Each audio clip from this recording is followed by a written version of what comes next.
Sayang yung ginawa nating video kanina mga paps.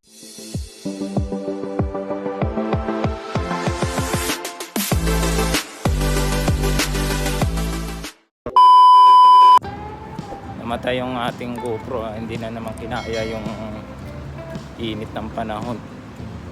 So kailangan talaga siguro na pagka tayo gumagamit ng GoPro, power bank para hindi uminit. Pagka battery kasi nakasaksak ang init. Sayang, meron na naman tayo nagawang content ngayon. Wala akong nagkakay. Init ngayon dito, grabe. At dito ako dumaan dahil hindi masyadong kainitan.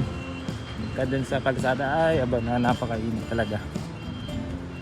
Ilang buwan na mainit, halos 3 buwan na mainit na dito ngayon sa Taiwan. Grabe. Siyempre mas mainit pa rin sa Pinas mga kababayan dahil naman sa atin halos lahat full year talagang may part na mainit.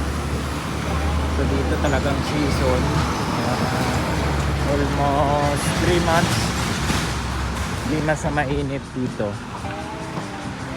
So ayun nga, balik na tayo ng dormitory. Ako'y napapagod na rin, sobrang init.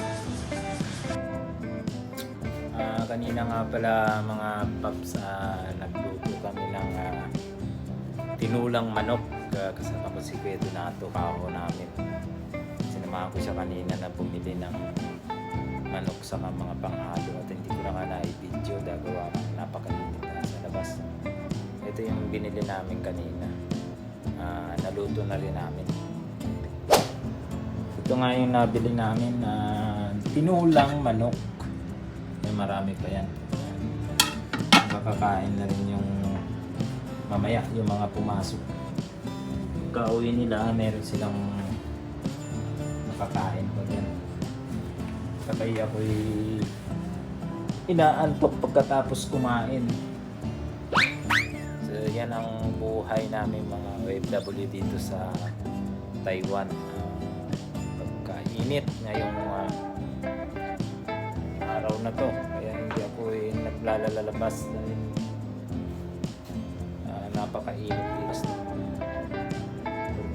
namin, kaya ako'y tinatamad talagang lumabas.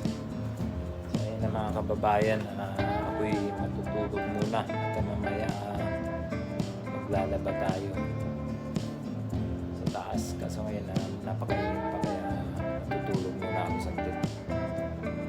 So yun lang mga kababayan, suportahan nyo pa rin ang aking munting channel at aking Facebook page. Pakisuporta na lang mga kababayan. Maraming salamat sa inyo and God bless.